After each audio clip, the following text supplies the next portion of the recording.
વંદના સાજી મહારાજ. હાજી રીતાબેન. મથેણ વંદા. હા બીનાબેન. હા મથેણ વંદા બાબ. હાજી કમલ મજામાં. હાજી. હા આપણે છે ને હવે આ શરૂ કરીએ અધ્યાત્મ પ્રવચનનો. કાલનું જે આપણું હતું સાધના કા લક્ષ્ય અને આજ છે સાધ્ય અને સાધન. તો સાધ્ય અને લક્ષ્ય એક જ વાત છે. એમ તમે નહીં સમજતા કે સાધનાનું લક્ષ્ય કઈ બીજું છે અને સાધ્ય કઈ બીજું છે, એવું નથી. લક્ષણ એટલે જેનાથી નિર્ણય થાય છે, લક્ષ્યથી તે લક્ષ્ય. તો જેનાથી જેના લક્ષણથી જે સિદ્ધ થાય છે એ લક્ષ્ય. જે આપણે શું પામવું છે, શું કરવું છે, આપણું પ્રયોજન શું છે, ઉદ્દેશ્ય શું છે, એનું જે નિર્ણય છે. અને ખાસ કરીને જ્યારે આપણે સાધના બોલીએ તો સાધનાની સિદ્ધિ એટલે સાધ્ય. સાધના, સિદ્ધિ અને સાધ્ય. ત્યારે વધારે કરીને સાધના સાથે સાધ્ય શબ્દનો પ્રયોગ કરશે. અને લક્ષ્ય આ શબ્દ ધનુર્વિદ્યામાં વધારે અલગ અર્થમાં છે કે જ્યારે ધનુષ્ય તમારે ચલાવવું છે, જ્યારે નિશાન કરવાનું છે, તો તમારું ત્યારે જેના ઉપર લક્ષ્ય નિર્ધારિત કર્યું છે કે આના ઉપર તીર મારવાનું છે, તો એ લક્ષ્ય થઈ ગયું. એટલે ત્યાં સાધ્ય નથી. એટલે આમ તો તમે જોશો કે કોષમાં ભલે ને પર્યાયવાચી શબ્દ આપેલા હોય કે જલ છે, વારી છે, નીર છે, જીવન છે, અલગ અલગ એક અર્થના અલગ અલગ શબ્દ છે. પણ અંતમાં જઈને જો એની શબ્દના વ્યુત્પત્તિના અનુસાર જો અર્થ આપણે કરીએ તો દરેક શબ્દનો અર્થ અલગ છે. પણ એ અલગ અલગ શબ્દ એના અર્થ અલગ અલગ હોવા છતાં પણ અમુક શબ્દ અમુક અર્થમાં એક સરખા વપરાય છે. તો લક્ષ્ય અને સાધ્ય અહીંયા બંને એક અર્થમાં છે, જુદા અર્થમાં નથી. એવી જ રીતે જેવી રીતે મેં તમને પહેલા પણ સમજાવ્યું, અને આમાં પણ મારે એ જ કહેવાનું છે કે જ્યારે આપણે કહીએ કે સમ્યક દર્શન જ્ઞાન ચારિત્રાની મોક્ષ માર્ગ, એ આચાર્ય ઉમા સ્વાતિ તત્વાર્થ સૂત્રની પહેલી ગાથામાં પણ એ જ કહે છે. ભગવાન મહાવીર પણ ઉત્તરાધ્યાય સૂત્રમાં એ જ કહે છે કે નાનમ ચ દંશનમ ચેવ ચરિતમ ચ તવંતા એ સમગુત્તિ પન્નતો, આ મોક્ષનો મગ્ગ માર્ગ છે. જ્યારે આપણે કહીએ કે આ માર્ગ છે, આ રસ્તો છે, એનો મતલબ આપણે જ્યાં ચાલવાની શરૂઆત કરી છે એનાથી આ રસ્તો પાર કરીને ગયા પછી એની મંજિલ, એનો લક્ષ્ય આવશે. દૂરી છે એમાં. જ્યારે માર્ગ શબ્દનો આપણે પ્રયોગ કરીએ કે રસ્તો શબ્દ આપણે બોલીએ, રોડ બોલીએ, એનો રોડનો બોલવાનો મતલબ તો ઘરથી મોલ સુધી જવાનો આ રસ્તો છે. એનો મતલબ ઘર અલગ જગ્યા ઉપર છે અને મોલ અલગ જગ્યા ઉપર છે. તો શું સમ્યક દર્શન જ્ઞાન ચારિત્ર આ માર્ગ છે? તો આ માર્ગ ઉપર જે ચાલવા વાળા છે એ ચાલવાની યાત્રા જે શરૂ કરે છે એ સ્થાન અને મોક્ષ આ અલગ અલગ સ્થાન છે. આ રસ્તો, એનો ચાલવાનો રસ્તો એ છે, તો ચાલવા વાળો કોણ છે? જ્ઞાન જો રસ્તો છે તો આ જ્ઞાનના માર્ગ ઉપર ચાલવા વાળો કોણ છે? એ અલગ છે. રસ્તા ઉપર ચાલવા વાળો માણસ અને રસ્તો અલગ છે, મોલ અલગ છે, ઘર અલગ છે. એવી રીતે આ સાધનાના ક્ષેત્રમાં મોક્ષ અલગ છે, જ્યાંથી પ્રારંભ કર્યું એ સ્થાન અલગ છે, રસ્તો અલગ છે, રસ્તા ઉપર ચાલવા વાળો સાધક અલગ છે. એવું છે નહીં. જ્ઞાન આત્મા ચાલે છે, તો આત્માની ગતિ છે, તો આત્મા સાધના કરે છે. તો આત્મા અને આત્મા કેવી છે? જ્ઞાન સ્વરૂપ છે. તો જ્ઞાન માર્ગ છે, તો આત્મા ચાલે છે, તો આત્મા પણ જ્ઞાન છે અને માર્ગ પણ જ્ઞાન છે. અને જે પૂર્ણતા, જે સાધ્ય સાધનાથી જે સિદ્ધ થાય છે એ સાધ્ય. તો પછી સાધ્ય શું છે? કેવલ જ્ઞાન. તો એ અલગ છે જ્ઞાન. આ એક સમજાવવા માટે, આ ખાલી એક સમજવા માટે છે કે આ જુદા જુદા છે. કારણ આપણે કઈ દુનિયામાં જીવી રહ્યા છે, એ દુનિયાના ઉદાહરણ લઈને આપણે આપણી અંતરંગ સ્થિતિને જાણવાની કોશિશ કરી રહ્યા છે. આપણે બહારમાં કહીએ આ લક્ષ્ય છે, આ સાધ્ય છે, આ માર્ગ છે, આ સાધન છે. તો સાધન અને સાધ્ય અને સાધક અને એની સાધના આ જુદા જુદા છે. કોઈ એમ કે પૂજા, એક પૂજારી છે, એ પૂજા કરે છે અને એનું જે પૂજ્ય છે એ અલગ અલગ છે. પૂજારી પૂજા કરે છે, પૂજાની એની હાથમાં થાળી છે, વિધિ છે, ફૂલ ચડાવે છે, દીવો જલાવે છે, ગીત ગાય છે, એ એની પૂજા છે. તો એ કરવા વાળો અને એ અલગ છે. ફૂલ અલગ છે, ફૂલ ચઢાવવા વાળો અલગ છે, અને જેને ફૂલ ચઢાવ્યા છે એટલે જે પૂજ્ય છે એ પણ અલગ છે. પણ અહીંયા અલગ નથી. અહીંયા અલગ નથી. ભક્તિ કરવા વાળો ભક્ત, ભગવાન અને ભક્તિ ત્રણેય એક રૂપ છે. શરૂઆતમાં એવું લાગશે કે આપણે જયારે સામાયિક કરીએ, જયારે આપણે મંદિરમાં જઈએ, જયારે પૂજા કરીએ, ત્યારે આપણે ભક્તિ કરીએ છીએ. આપણી ભગવાનની મૂર્તિ આપણા સામે છે, એ ભગવાન અલગ છે.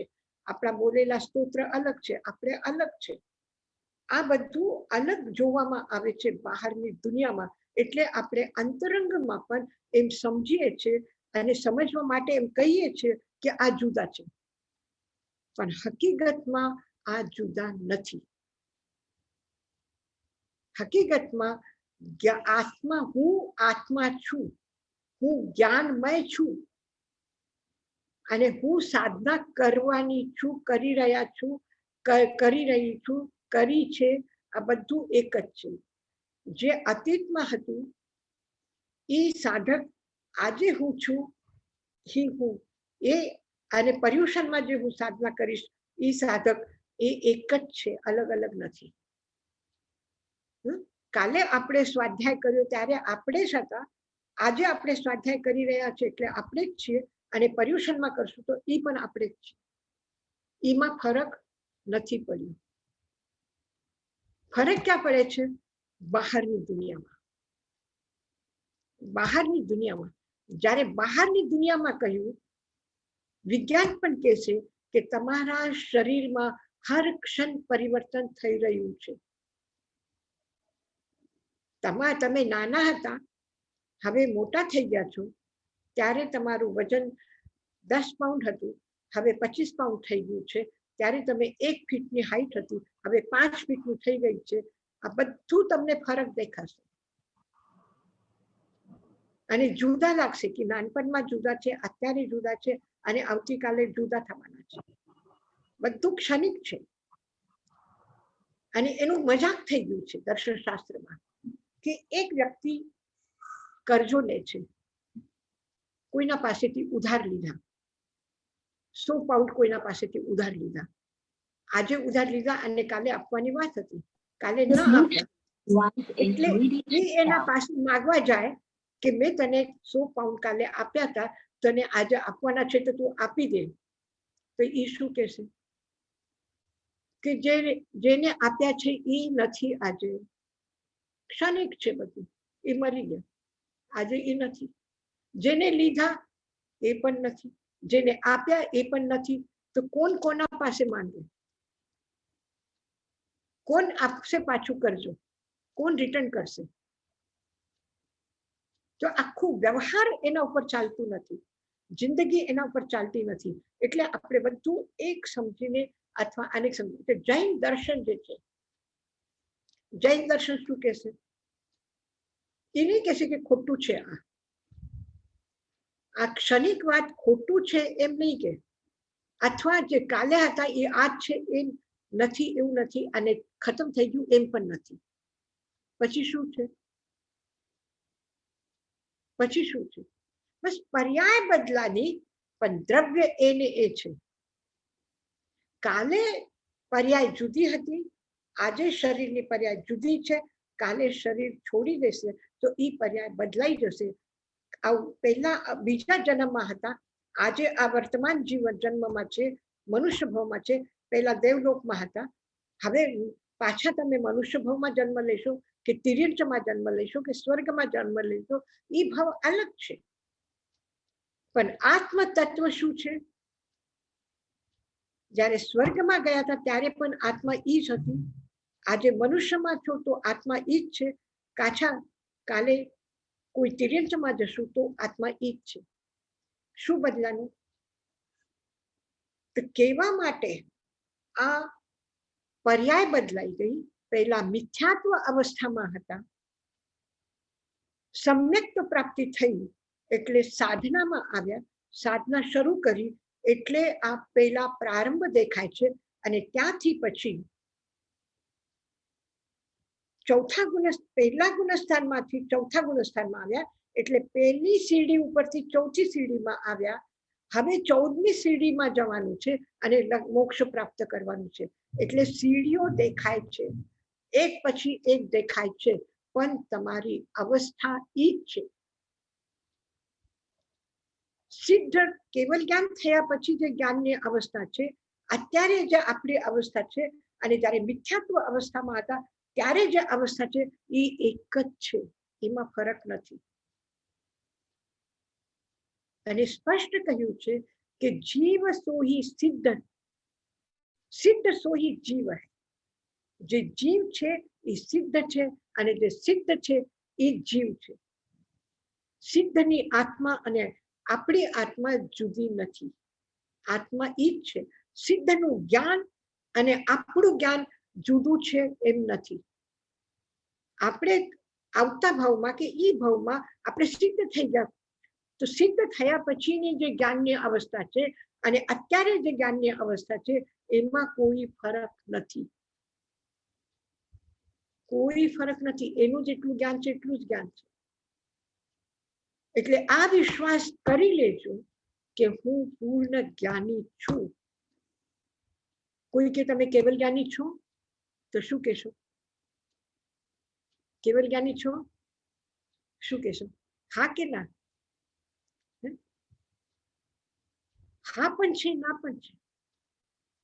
ઉદ્ઘાટિત ના થયું કેવલ જ્ઞાન, ઢાકેલું ઢકાયેલું છે પણ સત્તામાં છે. કેવલ જ્ઞાન સત્તામાં છે એટલે હું કેવલ જ્ઞાની છું, પણ ઢાકેલું છે, જ્ઞાનાવરણીનું આવરણ છે એટલે પ્રકાશ દેખાતું નથી. દીવો ઢાકેલું છે એટલે બહાર અંધારું લાગે છે, અજ્ઞાન લાગે છે, મિથ્યા જ્ઞાન લાગે છે. એ નથી પૂર્ણ, કેવલ જ્ઞાન નથી, ખાલી મતિશુદ્ધ જ્ઞાન દેખાય છે. પણ સત્તામાં કેવલ જ્ઞાન પડ્યું છે. આ ઢાંકણું કાઢી લેશો તો દીવો પ્રગટ થશે, પ્રકાશ થશે.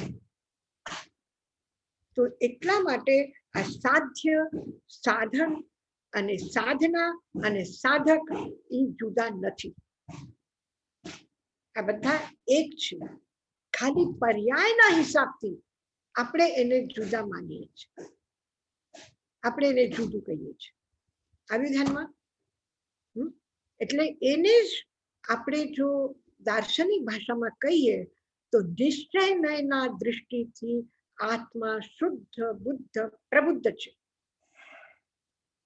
પરમ જ્ઞાનવાન છે. પણ વ્યવહાર નયના દૃષ્ટિથી કોઈ નરકમાં છે, નારકી જીવ છે, કોઈ તિર્યંચમાં છે તો તિર્યંચ છે, મનુષ્ય ભાવમાં છે તો મનુષ્ય છે, અને દેવલોકમાં જન્મ દેવ છે તો દેવ, મનુષ્ય, તિર્યંચ, નરક આ બધા જ અલગ અલગ થઈ ગયા છે. ચીટી છે, હાથી છે, કૂતરો છે, પક્ષી છે, પોપટ છે, સસલો છે, બધા અલગ અલગ છે. પણ એમાં આત્મ તત્વ, જેવી રીતે આપણે ભગવાન મહાવીરના 27 ભવનું વર્ણન આપણે સાંભળીએ છીએ.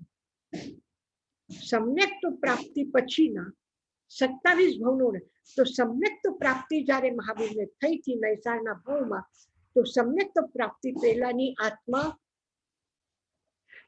અને જ્યારે માતા તૃષ્ણાના ગર્ભથી એમને જન્મ લીધું એમની આત્મા, અને કેવલ જ્ઞાન પ્રાપ્ત કર્યા પછીની એની આત્મા, અને મોક્ષમાં ગયા ત્યારની આત્મા, આમાં કઈ ફરક છે?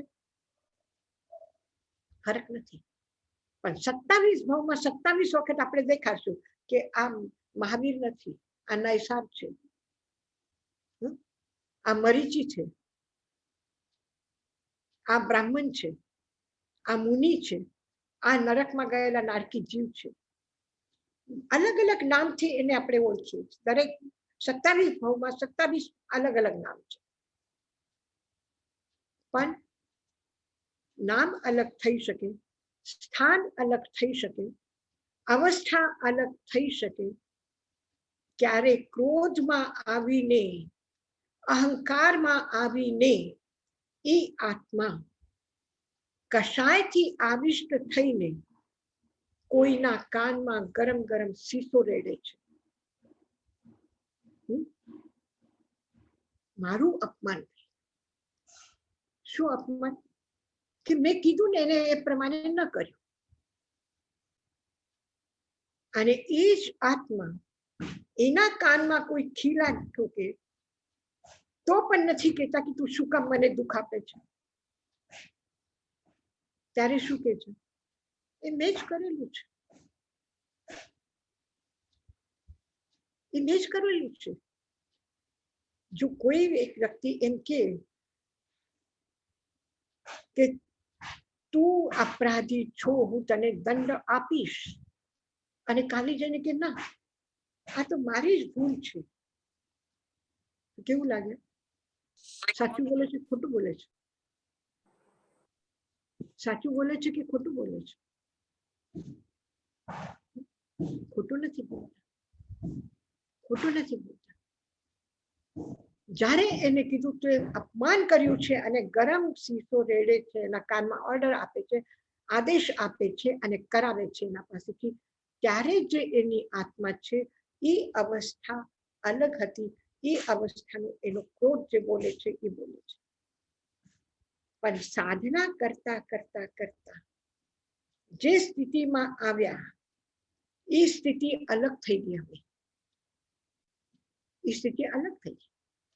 જેવી રીતે કોઈ એક વ્યક્તિને ટેમ્પરેચર આવે, તમે એને થર્મામીટર લગાવીને જુઓ કે 4 ડિગ્રી ટેમ્પરેચર છે, અને કંઈક બોલ્યા કરે છે,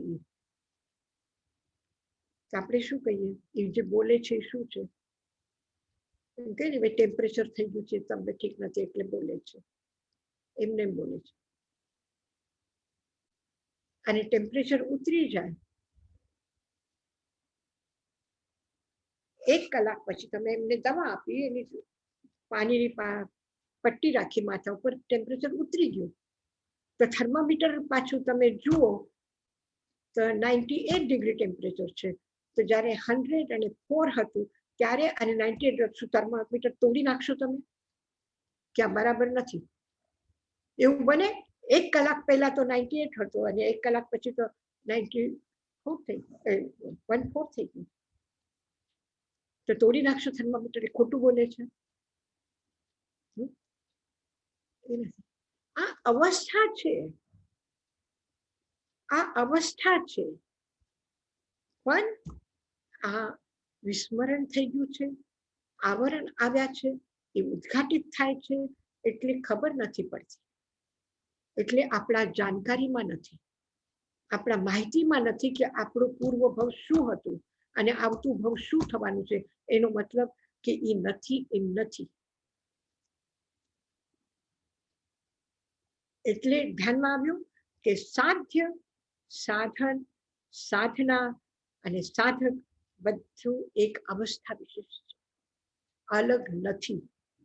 એવી જ રીતે જ્ઞાન, દર્શન અને ચારિત્ર એ પણ શું છે? ઘણા લોકો માન્યું કે અલગ અલગ છે. જ્ઞાન અલગ છે, દર્શન અલગ છે, ચારિત્ર અલગ છે. અને અલગ છે એટલે શું કહ્યું? સમ્યક દર્શન જ્ઞાન ચારિત્રાની બહુવચન છે ત્યાં. સંસ્કૃતમાં બહુવચન એટલે જેવી રીતે આપણે કહીએ છીએ કે હું જાઉં છું અને આપણે જઈએ છીએ, તો આપણે જઈએ છીએ શું છે? બહુવચન છે. એટલે એનો અર્થ શું થાય છે કે આપણે બધા જઈ રહ્યા છીએ. હું સ્વાધ્યાય કરું છું અને આપણે બધા સ્વાધ્યાય કરી રહ્યા છીએ, તો આપણે બધા શું થયું? બહુવચન. એટલે આપણે એટલા બધા થઈ ગયા. તો જ્ઞાન દર્શન ચારિત્ર અલગ અલગ છે, પણ અલગ અલગ છે, અલગ અલગ છે. આ એક સમન્વય છે, એકાત્મકતા છે, એકાત્મકતા છે. અને એના માટે વિવાદ ઉભા થઈ ગયા. કોઈ ક્રિયા જોડે થઈ રહ્યા. જ્ઞાન માર્ગમાં કોઈ, જેવી રીતે શ્રીમદ કહ્યું કે કોઈ ક્રિયાવાદ ચારિત્ર, આ કરો, આ કરો, આ કરો, ઈ કરો, એટલું કરો, આ મળશે, આટલું કરો, આ મળશે, એનો બધું હિસાબ લગાવીને રાખી દીધું કે એક ઉપવાસ કરવાથી શું લાભ થશે, એક સામાયિક કરવાથી શું લાભ થશે, 5 સામાયિક કરો તો એક વંદન કરો તો શું ફાયદો, 108 વંદન કરો તો કેટલું લાભ, 1008 વંદન કરો તો કેટલું લાભ. બધા ચોપડા લખીને રાખ્યા છે.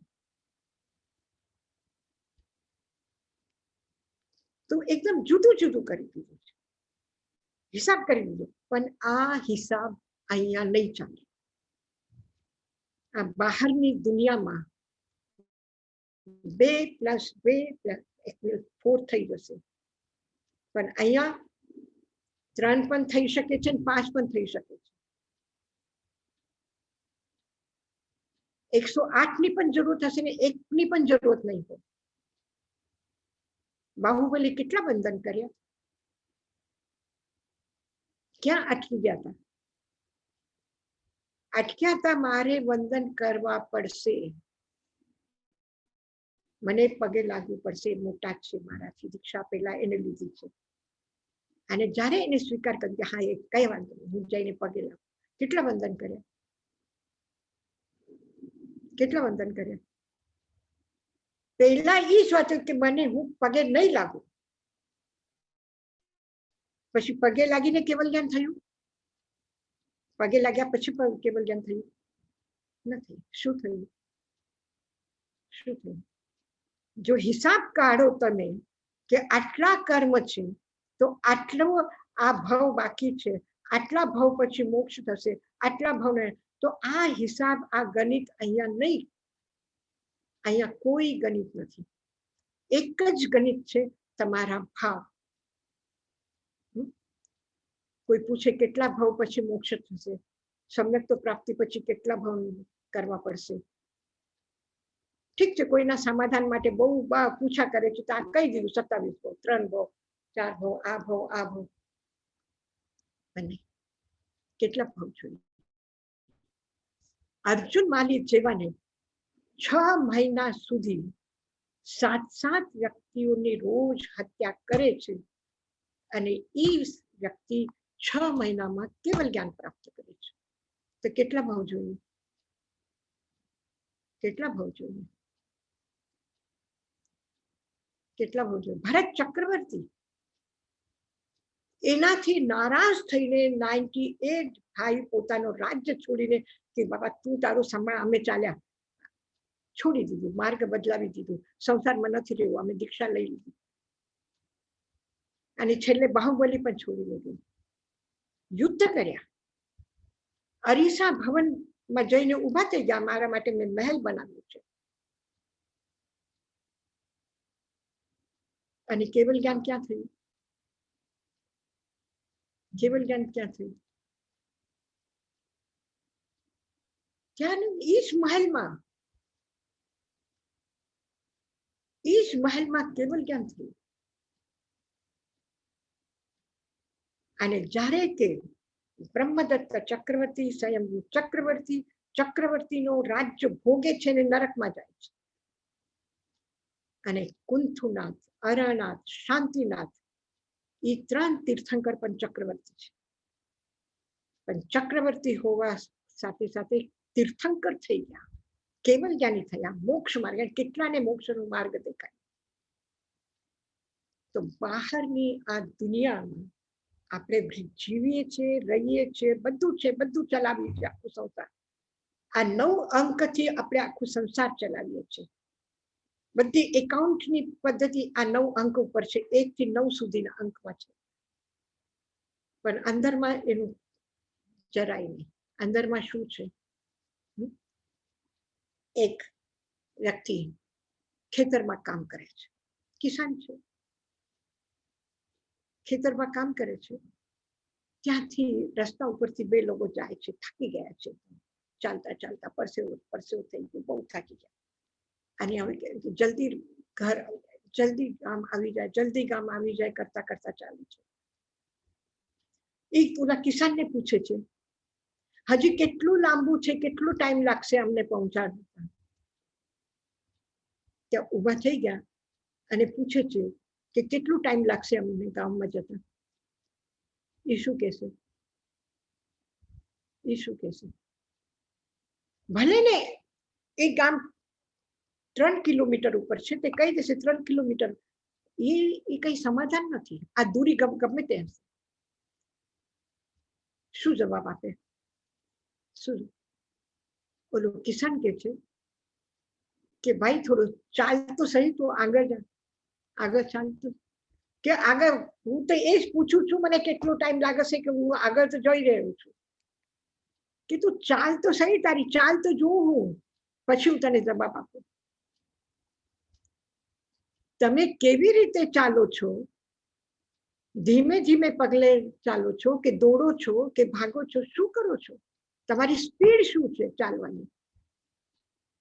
જેટલી સ્પીડ છે એ પ્રમાણે જવાબ આપીશ કે તમે 10 મિનિટમાં પહોંચશો કે અડધી કલાકમાં પહોંચશો, કે કેવી રીતે ચાલો છો એ પ્રમાણે. તો તમે કેટલા ભાવમાં મોક્ષ જશો, કેટલી સાધના કરવી પડશે, કેટલું આ કરવું પડશે, એનું કોઈ હિસાબ નથી. કારણ કે બધું એક છે. જ્યાં એક છે ત્યાં ક્યાં હિસાબ કરીએ? જ્ઞાન, દર્શન, ચારિત્ર એક છે. સાધક, સાધ્ય, સાધન અને સિદ્ધિ એક છે. હિસાબ ક્યાં કરવા જઈએ? તો પછી શું કરશું? કેવી રીતે કરવાનું? કોને છોડવાનું? કોને પકડવાનું? ખાલી ભક્તિ કરીએ, ખાલી જ્ઞાન કરીએ? આ પ્રશ્નમાં ઉલझીને રહી ગયા બધા. પણ આમાં ઉલझવાની જરૂર નથી. ભલે ને એવો પ્રશ્ન ઉભો થાય કે અત્યારે હું સ્વાધ્યાય કરું કે ભક્તિ કરું? શું કરું? અત્યારે ઉપવાસ કરું કે શું કરું? થોડું જમી લઉં, મને થોડી 1 કપ ચાય પીને પછી સ્વાધ્યાય કરવા બેસું તો હું એકદમ ફ્રેશ થઈને સ્વાધ્યાય કરીશ. જો ઉપવાસ કરું તો પછી સુવાનું મન થઈ જશે, થાકી જઈશ. શું કરું? શું કરું?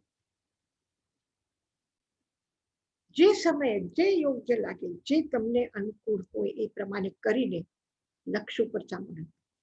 એક ગામમાં, એક જંગલમાં એક દિવસ 2 વ્યક્તિ ભટકાના અને રાત થઈ એટલે એક જગ્યા ઉપર રહી ગયા. એ 2 વ્યક્તિમાં એક અંધો હતો અને એકને પગ નહોતા, પંગુ હતો. સંયોગ એવા બની ગયા કે રાતના જંગલમાં આગ લાગી. હવે બંને પરેશાન છે. પંગુ કે છે મને દેખાય છે આગ લાગી છે, પણ હું કેવી રીતે નીકળું બહાર? કેવી રીતે આ આગથી બચીને જઉં? મારો બચવાનો કઈ રસ્તો? ઓલાને કે છે ભાઈ હું નથી બચી શકતો, તું તો બચ, તું તો ભાગ અહીંયાથી. તે કે હું ભાગીને ક્યાં જાઉં? કેવી રીતે જાઉં? મને કઈ દેખાતું નથી. દરવાજો ક્યાં છે? દિવાલો ક્યાં છે? હું કેવી રીતે ભાગું? બંને મુસીબતમાં આવી ગયા. શું કરવું જોઈએ? શું કરવું જોઈએ? કોઈ ત્રીજો વ્યક્તિ પણ નથી. કે એક વાત છે કે શું કરીએ? ઓલો પંગુ અંધાને કહે છે તું મારા કંધા ઉપર બેસી જા. અંધો કે છે પંગુને તું મારા કંધા ઉપર બેસી જા. હું જોઈ નથી શકતો, તું જુએ છે તો તું મને દેખાડ કે આ બાજુથી જવું છે, આ બાજુથી જવું છે. 2 પગ ચાલ્યા પછી ટર્ન થવું છે, 4 પગ ચાલીને સીધું બહાર નીકળવાનું છે. તું મને રસ્તો દેખાડ અને હું તને ઉપાડીને લઈ જાઉં. તો રસ્તો પાર થશે કે નહીં? આગથી બચીને નીકળશે કે નહીં? તો જ્ઞાન વગર ભક્તિ પૂર્ણ નથી, ભક્તિ વગર જ્ઞાન પૂર્ણ નથી.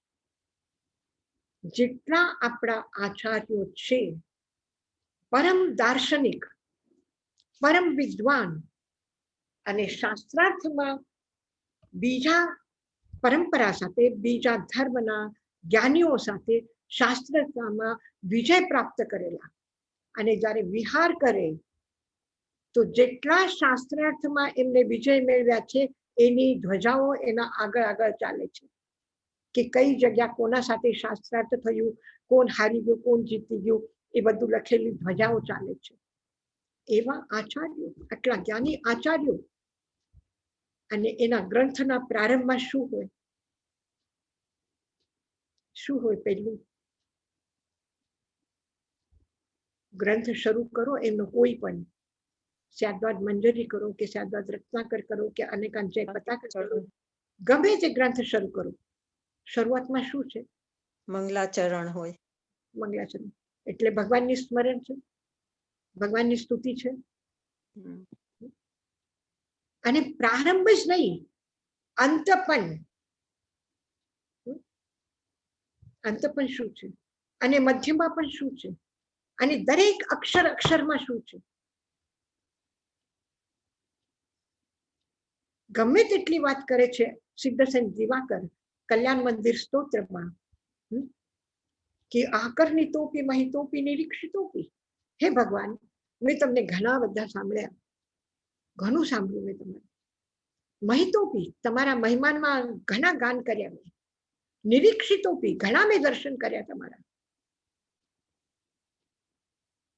કલાકો ને કલાકો મૂર્તિ સામે રાખીને મારી દૃષ્ટિ યોગ સાધનામાં તમારા આંખ ઉપરથી હટી નથી, એટલું મેં તમને નિરીક્ષિતોપી, મહિતોપી, આકર્ણિતોપી. તો પણ હું દુઃખી કેમ છું? કેમ છું? અને જવાબ પોતે આપે છે, તસ્માત ક્રિયા પ્રતિફલંતી ભાવ શૂન્ય. કોઈ પણ ભાવ શૂન્ય ક્રિયા સફળ થતી નથી. એટલે મારા ભાવમાં ક્યાંય કચાશ છે તો દુઃખનો પાત્ર હું બન્યો છું. એટલું મોટું દાર્શનિક કે ભગવાન મારા દુઃખને પાર નથી કરવા વાળા. મારા દુઃખનો કોણ જવાબદાર છે? કે ભગવાનની કૃપા ઓછી થઈ એમ નથી કીધું. ભગવાન પાસે નથી માંગ્યું કઈ. આચાર્ય માનતુંગ એક પણ ભક્તામરનો એક પણ શ્લોક, એક પણ શ્લોકની એક પણ લાઈન, એક પણ અક્ષર તમે મને દેખાડી દો કે એને કહ્યું કે ભગવાન તું મને આ સંકટમાંથી બચાવી દે. માગ્યું છે? આટલા મોટા દાર્શનિક છે કે ભગવાન પાસે શું માંગીએ, ભગવાન શું દેવાના છે? આપણે આપણી સાધના કરવાની છે, આપણે આપણી ભક્તિ કરવાની, આપણે આપણા પુરુષાર્થથી પામવું છે. અને એ જઈને અંતમાં શું કે છે? યદ્યસ્તિ નાથ ભવદંગ્રી સરોરુહાના ભક્તે ફલમ કિમપી સંતત સંચિતાય. મારા ભક્તિનો ફલ જો તમે કઈ આપવા માંગતા હોય, ત્યાં પણ એની દાર્શનિકતા આવી ગઈ છે. માગ્યું નથી, ત્યાં પણ શું કે છે? હું નથી માંગતો, તમે મને કઈ આપવા માંગતા હોય તો.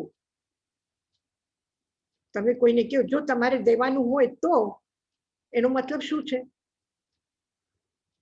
તમારા દેવાના ભાવ હોય તો, એનો મતલબ મેં નથી માંગ્યું, તમે દેવા માંગો છો. તમે મને આપવા માંગતા હોય, તમે દેવા માંગતા હોય તો મારા ભક્તિનો અથવા ભક્તિ ફલ, મારા ભક્તિનો ફલ પણ મને આપવા માંગતા હોય તો. એટલે બંને રીતે એકદમ સ્વતંત્ર થઈ ગયા. મારા ભક્તિનો ફલ, અને હું તમારા પાસે માંગતો નથી, તમે મને આપવા માંગતા હોય તો. અને પછી શું કહ્યું? સ્વામી ત્વમેવ ભુવનેત્ર ભવાંતરેપી. આ જીવનમાં જેવી રીતે તમે મારા સ્વામી છો, તમે મારા નાથ છો, તમે મારા માલિક છો, તમે મારા ભગવાન છો, એવી જ રીતે જન્મ જન્માંતરમાં તમે મારા ભગવાન થઈને રહેજો. ક્યાં આવી ગયા? હું માંગવાનું નથી, તમે આપવા માંગતા હોય તો આટલું આપજો, કે હું તમને છોડું નહીં, તમે મારા ભગવાન થઈને રહેજો. ક્યાં બીજા? જો જ્ઞાન આટલું બધું સચોટ છે, એટલો વિશ્વાસ છે કે સંકટના ઘડીમાં પણ માગવાનો સમય છે ત્યારે પણ માગ્યું નથી, અને છતાં પણ કહે છે કે તમે મારા ભગવાન છો. એટલે જ્ઞાન અને ભક્તિ શું થઈ ગઈ છે? અને જ્ઞાન અને ભક્તિ એક થઈ ત્યારે આવા સ્તોત્ર, ત્યારે આવા સ્તોત્ર થાય છે, ત્યારે આવા સ્તોત્ર લખાય છે. પર્યુષણ આવી રહ્યા છે. પર્યુષણમાં કયું શાસ્ત્ર, બીજા બાદ કઈ વાંચો કે નહીં વાંચો? કયું શાસ્ત્ર વાંચવાના છો? કયું શાસ્ત્ર વાંચો? પર્યુષણમાં કલ્પસૂત્ર વગર પર્યુષણ પૂરા થશે? આ દિવસ નહીં વાંચો, કઈ વાંધો નહીં, પણ મહાવીર જયંતિ જે દિવસે ઉજવશો તે દિવસે કલ્પસૂત્ર હાથમાં આવશે કે નહીં આવે? ત્યાં એ વખતે કલ્પસૂત્ર વંચાય કે નહીં વંચાય? વંચાશે કે નહીં? કેમ કલ્પસૂત્ર જ રહ્યું, બીજ કે બાકી શાસ્ત્ર ના આવે? કેમ ભક્તામર અને કલ્યાણ મંદિર સ્તોત્ર, એના પછી તો કેટલા સ્તોત્ર લખાના હશે, કેટલા ગીતો લખાના હશે. આપણે પણ કોઈક દિવસ 2-4 લાઈનો તો આપણે પણ લખી હશે, પણ આપણા ખોપડીમાં પણ નથી કે મેં કઈ લખ્યું હતું, કે મેં ભગવાનને કોઈ દિવસ આ શબ્દમાં પ્રાર્થના કરી છે. એ આપણે જ આપણું ભૂલી ગયા છે. પણ કેમ ભક્તામર યાદ રહી ગયું? કેમ કલ્યાણ મંદિર યાદ રહી ગયું? કેમ? કેમ આવા સ્તોત્ર, આવું ચારિત્ર, આવા શબ્દો નીકળ્યા? કેવી રીતે બોલાય કે જે હજારો વર્ષો સુધી લોકોના મોઢા ઉપર છે? તો આ જ્ઞાન, દર્શન અને ચારિત્ર એક રૂપ થઈ ગયા છે, એક રૂપ થઈ ગયા છે. એને કોઈ કીધું તું, જઈને કોઈ વિનંતી કરી હતી સિદ્ધર્થ દિવાકરને કે તમે સ્તોત્રનું રચના કરો, કે ભક્તામર સ્તોત્ર માટે કહ્યું હતું કે તમે હવે આવા મુસીબતમાં છો, જેલમાં છો, તો કઈ નહીં, તો ચાલો ભગવાનની સ્તુતિ તો કરી લો, અમને પણ કામ લાભ. કોઈ વિનંતી કરી હતી? કોઈ વિનંતી કરી હતી? એને એ તો કીધું પણ નહીં કે હું જેલમાં છું. એ તો કીધે ભગવાન ઋષભદેવનું સમૂહ શરણ લાગ્યું છે. એ ક્યાં કે છે કે મારા હાથમાં બેડીઓ છે, એ વાગે છે, હું ભગવાનને પગે લાગવા જાઉં તો એનો અવાજ કેવો છે નથી કીધું, પણ ભગવાનના સમૂહ શરણમાં ખે ધુંધુભીર ધ્વનતિ તે યશસા પ્રમાદી, ભગવાનની ધુંધુભી વાગે છે, ભગવાનની ધુંધુભી વાગે છે. શું કહે છે? એ ક્ષેત્રને ભૂલી ગયા, કાળને ભૂલી ગયા, પરિસ્થિતિને ભૂલી ગયા. એ ક્યાં પહોંચ્યા છે? ભગવાન મહાવીરનું શાસન છે કે ભગવાન ઋષભદેવનું શાસન છે? કોના શાસનમાં આવી ગયા? કોનું સમૂહ શરણ દેખાય છે? શું હિસાબ છે? શું ગણિત છે? કે અત્યારે ભાઈ આ ભગવાન મહાવીરના સમૂહ શરણની તો કલ્પના કરો, ઋષભદેવનું તો સમૂહ શરણ ક્યારે વહી ગયું? તમે ક્યાં હતા ત્યારે? કે તમે ક્યાં અત્યારે? અત્યારે આચાર્ય છો તમે ભગવાન મહાવીરના શાસનમાં? કોઈ હિસાબ છે કે આનું કરો, કે આનું નામ લો, કે આનું નામ ન લેવાય, કે આનું કરો બોલાય, કે આને ન પગે લગાય, કે આને વંદન ન કરાય? સિદ્ધ થઈ ગયા છે. અને તમે ક્યાં એને અરહંત સમજીને એની સ્તુતિ કરો છો કે એને સમૂહ શરણમાં બેસાડ્યા છે, સોનાના સિંહાસને મણિમયુક શિખા વિચિત્ર. સિદ્ધ અવસ્થામાં છે ને ઋષભદેવ તો. પછી ભક્તામરમાં ભગવાન ઋષભદેવને ક્યાં લાવીને બેસાડી? કઈ અવસ્થામાં જુએ છે? અરહંત અવસ્થામાં જુએ. તો આ શું છે?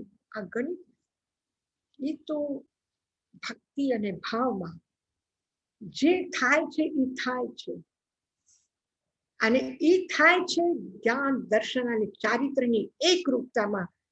અને ક્યારે મોક્ષ થશે, ક્યારે નિર્વાણ થશે, ક્યારે કેવલ જ્ઞાન પ્રાપ્ત થશે, એનું કઈ કોઈ શાશ્વતી આપશે તમને?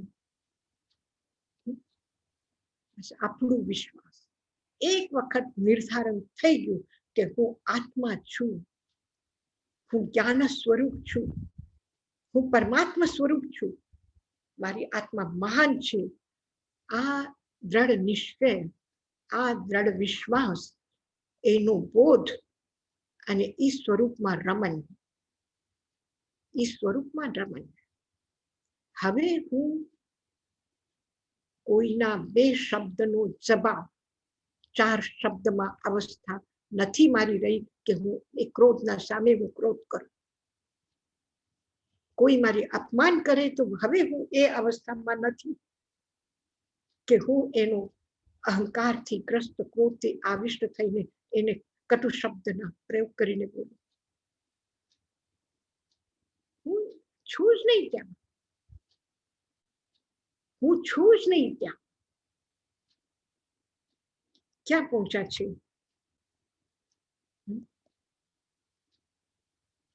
દીક્ષા લીધી છે, રાજગ્રહીના નદીના કિનારા ઉપર ઊભા છે, ધ્યાનસ્થ અવસ્થામાં છે, અને ક્યાં પહોંચી ગયા? ક્યાં પહોંચી ગયા? એની સાધના જોઈને શ્રેણિકને પણ આશ્ચર્ય થાય છે કે આવા ઠંડીના દિવસોમાં જ્યારે લોહી પણ જામી જાય ઠંડીના કારણથી, આવા એમાં પણ નિર્વસ્ત્ર થઈને સાધના કરે છે. ધન્ય છે, ધન્ય છે. અને ક્યાં પહોંચી ગયા છે? રાજા શ્રેણિક જ્યારે દર્શન કરે છે, એના સાથે એનો દૂત આવીને પાસે આવીને ધીરેથી કહે છે કે નાના બાળકને રાજ્ય સોંપીને રાજકુમારને પ્રસન્નચંદ્ર દીક્ષા લીધી છે અને એના દીકરા ઉપર બધા શત્રુ લોકો આક્રમણ કર્યું છે. એટલે ક્યાં પહોંચી ગયા? રાજગૃહમાં રહ્યા કે યુદ્ધભૂમિમાં ગયા? ધ્યાન અવસ્થામાં રહ્યા કે દ્વેષ અવસ્થામાં ગયા? કઈ અવસ્થામાં ગયા? એક ઇંચ પણ એ જગ્યાથી હલ્યા નથી, એક પગ પણ ઉપાડીને મૂક્યું નથી, અને છતાંય ક્યાં પહોંચી ગયા? યુદ્ધ ભૂમિમાં પહોંચી ગયા. અને આત્માની શું અવસ્થા થઈ? જો એ વખત કર્મનો બંધ જો થઈ જાય તો નરક ગતિનો બંધ થઈ શકે છે. એ અવસ્થામાં આવી ગયા. અને હજી એ વાતને સ્પષ્ટ કરે છે ભગવાન મહાવીરના ચરણોમાં બેસીને રાજા સૈનિક. એ અસમંજસમાં છે કે ક્યાં એ નારકની અવસ્થામાં અને હું શું સાંભળું છું. એટલામાં તો કેવલ જ્ઞાનની જિંદગી વાગી ગઈ, કેવલ જ્ઞાન થઈ ગયું. લિફ્ટ પણ આટલા જલ્દી ઉપર પહોંચી જશે? પગે ચાલીને સીડી ચડીને વાર લાગશે, એટલે લિફ્ટમાંથી જલ્દી પહોંચી જશું, તકલીફ નહીં થાય. જેમ બેઠા છે, જ્યાં બેઠા છે, જ્યાં પ્રસન્નચંદ્ર રાજર્ષિ ઊભા છે ત્યાં ને ત્યાં ઊભા રહ્યા અને સીધા લિફ્ટથી પહોંચી ગયા. લિફ્ટ પણ આટલા જલ્દી પહોંચી જશે? એટલા જલ્દી, એટલું ક્યાં ભાવ સ્થિતિ છે, ક્યાં જ્ઞાન આખ્યાન આવરણમાં આવી ગયું, ક્યાં ચારિત્ર પણ આવરણમાં આવી ગયું. યુદ્ધ કરવા લાગ્યા, આ શત્રુને માર્યા, આને માર્યા, આને માર્યા, આ ખતમ, આ ખતમ. અને ક્યાં એકદમ પલટો ખાઈ લીધો? ક્યાં આવી ગયા? જ્ઞાન, દર્શન, ચારિત્રની પરમ ઉત્કૃષ્ટ અવસ્થામાં આવી ગયા. એટલે આ બધું આપણા હિસાબ, આપણા ગણિત, આપણા શબ્દો, આપણી કોઈ પણ સમજવાની કે જાણવાની શક્તિના બહાર છે. પણ છે, એ પણ સંભાવના છે, એ પણ થઈ શકે છે. એના પછી પણ નરકની યાત્રા પણ થઈ શકે છે અને મોક્ષ પણ કેવલ જ્ઞાન પણ પ્રાપ્ત થઈ શકે છે. બસ આ એક વિશ્વાસ, આ એક દ્રઢ પ્રતીતિ, અને આ દ્રઢ પ્રતીતિ એક મારા નાના અનુભવથી હું અનુભવ કરી શકું છું, એ પણ વિશ્વાસ આપણા બધાને હોવો જોઈએ. ક્યારે કોઈ નાની વાત ઉપર એટલું ક્રોધ આવે છે, એટલું ક્રોધ આવે છે, અને ત્યારે કેટલી મોટી વાતો થઈ જાય તો કોઈ અસર નથી થતી. છે કે નહીં એવા અનુભવ? છે કે નહીં? કોઈ ગમે તેટલું કોઈ ઝઘડા કરી જાય તો પાછું જઈને આપણે એમ કહીશું ચાય પીશું, અને ક્યારે જરાક નજર તેડી થઈ જાય એટલે આપણે એને કામ કરીને થાકેલા આવ્યા હશે, ભૂખા હશે, ત્યારે પણ પાણીનો ન પૂછીએ, ચાયનો ન પૂછીએ, ખાવાનો ન પૂછીએ, શું કરીએ છીએ? થાય છે કે નથી થતું? જ્યારે આપણા આ અનુભવો છે તો આ અનુભવના આધાર ઉપર પણ આપણે કહી શકીએ છીએ કે એવી પણ અવસ્થા આવી શકે છે કે જ્યારે ક્રોધ પૂર્ણ ખતમ થઈ ગયું છે, પૂર્ણ ખતમ થઈ. જ્યારે આપણા હાથમાં ગંદુ પાણી છે અને એ પાણીને આપણે ઉકાળીને કરીને શુદ્ધ કરી શકીએ છીએ, સ્વચ્છ નિર્મલ આપણા હાથથી આપણે કરી શકીએ છીએ, તો શું આપણા આત્માને આપણે શુદ્ધ ન કરી શકીએ? થઈ શકે છે. બસ આ પ્રતીતિ, આ વિશ્વાસ અને એ જાતનો બોધ અને એ જાતની રમણતા કે હવે હું આ સ્થિતિમાં નહીં આવું. આ સાધ્ય, સાધન અને લક્ષ્ય અને માર્ગ, મંજિલ, સાધના, શું સાધના છે, શું સાધ્ય છે, કોણ સાધના કરશે અને શું પામવાના છે, એ બધું એક જ કેન્દ્ર બિંદુ પર છે, એક જ છે. પછી તમે એને જ્ઞાન, દર્શન, ચારિત્ર 3 શબ્દમાં કહો કે એક પરમાત્મા આ શબ્દમાં કહો કે ગમે તે કહો, પણ આ નિશ્ચિત છે એટલે પ્રતીતિ, એટલો વિશ્વાસ, અને આ વિશ્વાસના સાથે આ સ્વાધ્યાય, અને ખરેખર આપણે ઉપકાર માનીએ છીએ કે આપણા ઉપર ગુરુદેવની, સાઈ મહારાજની આટલી કૃપા છે કે આ સમજ, આ વિશ્વાસ, આ આપણે અનુભવ કરી રહ્યા છીએ, આપણા અંદરમાં આ જગાડ્યું છે એના કૃપાથી. કોઈને કંઈક પૂછવું છે એમાં? યશાજી મહારાજ, મથેણ વંદામી, તમે પ્રસન્નચંદ્ર મહારાજની તમે એક્ઝામ્પલ આપ્યો, દાખલો આપ્યો, તો એમાં આટલા બધા ઈ સાધના કરતા હતા, અને તોય આપણે કહીએ કે શયોપશમ કે આપણું કશાયનું હોય એટલી બધી કે ત્યાર સુધી એનામાં હજી આટલો બધો એટલો બધો નહીં પણ ક્રોધ હતો કે ઓલા અને રાગ હતો, એના દીકરા ઉપર રાગ હતો, અને થોડાક સમયમાં એ બધું ક્ષય થઈ ગયું. આપણે એક દોરી, રસ્સી આમ બિછાવી દઈએ અને એના એક છોર ઉપર આપણે માચીસ જલાવીને આગ લગાડી દઈએ. કેટલી વારમાં જલશે આખી રસ્સી? કેટલી વારમાં? થોડીક વારમાં જ. થોડીક વારમાં કે વાર લાગશે? થોડું થોડું, થોડું થોડું લાઈનથી બરાબર એક એક એક એક એક એક એક એક સેન્ટીમીટર આગળ વધશે આગ, અને પછી પૂરી થશે. અને એક ગુચ્છો વાળીને, રૂઈનો ઢેર કરીને, કપાસ કોટનનું ઢેર હોય, અને એમાં આપણે આગ લગાડી દઈએ. કેટલી વારમાં જળશે? તો બધું ભેગું થઈ જાય ને, એક સાથે બધાને જલાવી દે. અને આ જ ફરક છે કે આપણે કહીએ કે જ્ઞાન પ્રાપ્ત કરીએ, જ્ઞાન પ્રાપ્ત કર્યું, જ્ઞાન પ્રાપ્ત કર્યું, જ્ઞાન ઉદ્ઘાટિત થયું. આપણે ટોર્ચ લઈને નથી ચાલતા કે હાથમાં માચીસ દીવો, અગરબત્તી, દીવો, મોમબત્તી જલાવીને નથી ચાલતા. જ્ઞાન પ્રગટ થાય ત્યારે કેવું થાય છે કે જાણે આપણે અંધારી રાતમાં વાદળા ખૂબ હોય અને ત્યારે આપણે રસ્તો દેખાય. કેટલું દેખાય? શું દેખાય? એવું લાગે છે કે આ રસ્તો આટલું એક 10-15 ફીટનો રસ્તો છે, એક ઝાડ છે, પછી આગળ કાંઈ નથી, અને આટલામાં એક વીજળી ચમકી જાય ત્યારે શું દેખાય? ત્યારે શું દેખાય? આપણા ઘરના સામે મંદિર છે, મંદિરની શિખા છે, એના ધ્વજ છે, મંદિરમાં આટલા દૂર સુધી જવાનો રસ્તો એકદમ ક્લિયર છે, એટલું આખું એક સાથે દેખાય.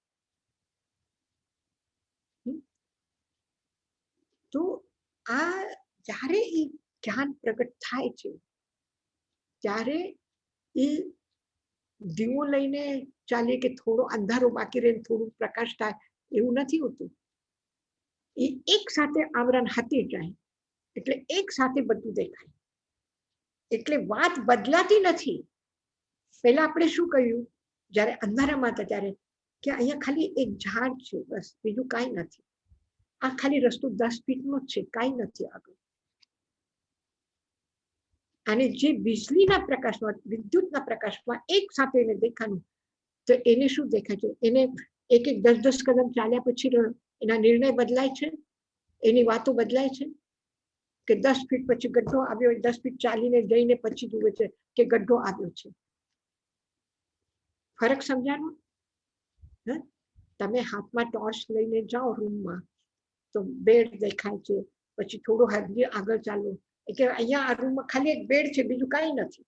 પછી આગળ જાઓ ત્યારે તેમ લાગે નહીં બીજો દરવાજો છે, ત્યાંથી અંદર જાઓ પછી ત્યાં એક બાથરૂમ દેખાય છે. અને જ્યારે તમે રૂમમાં જઈને સીધી લાઇટ કરો તો લાઇટથી શું થાય છે? બધું બેડ ભેગું દેખાય છે, દરવાજો દેખાય છે, બાથરૂમ દેખાય છે, અલમારી દેખાય છે, કપડાં દેખાય છે, બધું દેખાય છે એક સાથે. ત્યારે તમને નિર્ણય બદલવા પડે છે કે આ રૂમમાં ફક્ત બેડ છે, બીજું કાંઈ નથી. પછી તેમ કે નહીં નહીં બેડ પણ છે અને અલમારી પણ છે. પછી કે ના ના ના ના ટેબલ પણ છે. પછી કે ના અહીંયા બાથરૂમ પણ છે, હો બધું જ છે અહીંયા. તો આમ એક એક પછી કદમ કદમ ઉપર નિર્ણય નથી બદલતા. જ્યારે આપણે કહીએ છીએ કે ક્રોધ ન કરવો જોઈએ, તમે તમારા કોઈ પણ પરિવારના બીજા વ્યક્તિને કહો કે નહીં આટલું ક્રોધ સારું નથી, કે મમ્મી તને પણ ગુસ્સો આવે છે ને? જ્યારે ભગવાન મહાવીર કહે છે કે ક્રોધ નથી કરવું, તો તમે કહેશો તમને પણ ક્રોધ આવે છે? નહીં. શું કામ? શું કામ નહીં? જ્યારે એ કહે છે કે આ અનંત સત્ય છે, અનંત જ્ઞાન છે, ત્યારે એવું લાગે છે કે આમ ખોટું કે છે, અમને તો દેખાતું નથી. શું કામ નહીં? આપણે એક હાથમાં આટલું નાનું દીવટ લઈને ચાલ્યા છે અને એ પણ હવાના ઝોકાના સાથે ગુસ્સે કે શું એવું ડર લાગે છે, અને એમાં જઈને આપણે વાતો કરીએ અને એના હાથમાં સૂરજ છે. સૂર્યાતિશાયી મહિમાસી મુનિન્દ્ર લોકે. એક સૂર્ય નહીં, 1000 સૂર્યનો પ્રકાશ જેટલું એનું જ્ઞાન છે. તો એને શું દેખાય? કોણ સાચું? આપણી વાત સાચી કે ભગવાનની વાત સાચી? ભગવાનની.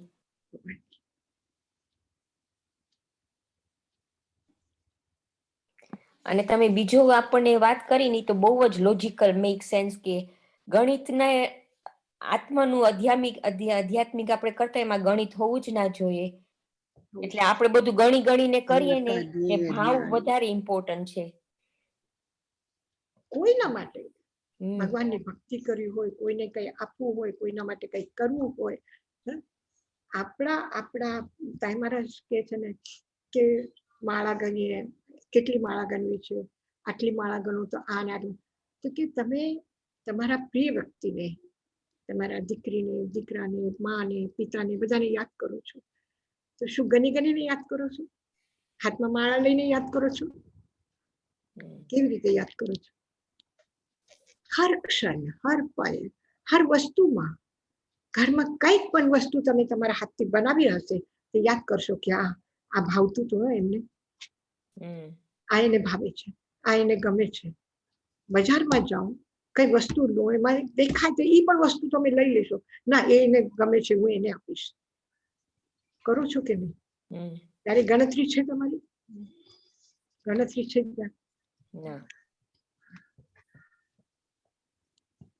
જ્યાં હકીકત છે, વાસ્તવિકતા છે, ત્યાં ગણિત નથી.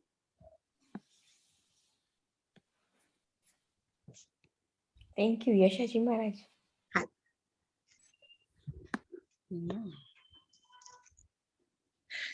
મંગલ પાઠ કરીએ.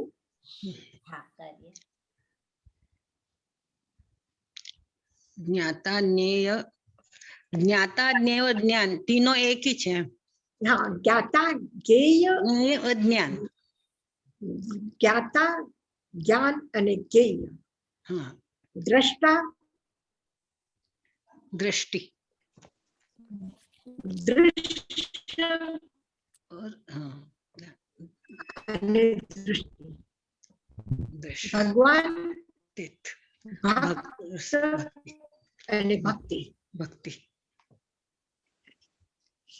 આયર્યાનમ નમો વચ્છાયાન નમો લોય સવસાહુનમ એસો પંચનમોકારો સર્વપાવપનાસનો મંગલાનંચ સર્વેસિં પરમં હવૈ મંગલમ. ગુરુદેવ કી અજ્ઞાતા મંગલમ, સાહુ મંગલમ, કેવલી પણ લોગુત્તમા, સિદ્ધા લોગુત્તમા, સાહુ લોગુત્તમા, કેવલી પણ ધમો લોગુત્તમો. મંગલમય છે નામ પ્રભુનું, શ્રેષ્ઠ છે માર્ગ પ્રભુનો. પ્રભુના માર્ગ ઉપર ચાલવાનું આપણી પ્રતિજ્ઞા કરી છે અને એ પ્રતિજ્ઞાને આપણે બરાબર સ્મરણ કરશું. મારી સાથે બોલજો. ચત્તારી શરણમ પવજ્જામિ, અરહંતે શરણમ પવજ્જામિ, સિદ્ધે શરણમ પવજ્જામિ, સાહુ શરણમ પવજ્જામિ, ધમ્મમ શરણમ પવજ્જામિ. અરહંત, સિદ્ધ, સાધુ અને ધર્મની શરણ લઈને જે જીવનની યાત્રામાં ચાલ્યા છે એમના માટે પરમાત્માના આશીર્વાદ વરસી રહ્યા છે. આશીર્વાદ છે પરમાત્માના, આશીર્વાદ છે આ તીર્થ ભૂમિના, આશીર્વાદ છે પરમ પૂજ્ય ગુરુદેવ અને આચાર્ય શ્રી તાઈમાના. તમારા બધાની, તમારા સુંદર, સુખદ, ઉજ્જવલ, વિશુદ્ધ જીવન માટે ખૂબ ખૂબ શુભકામના છે. ઓમ શાંતિ શાંતિ. હાજી, કેમ છો બધા? વંદામી.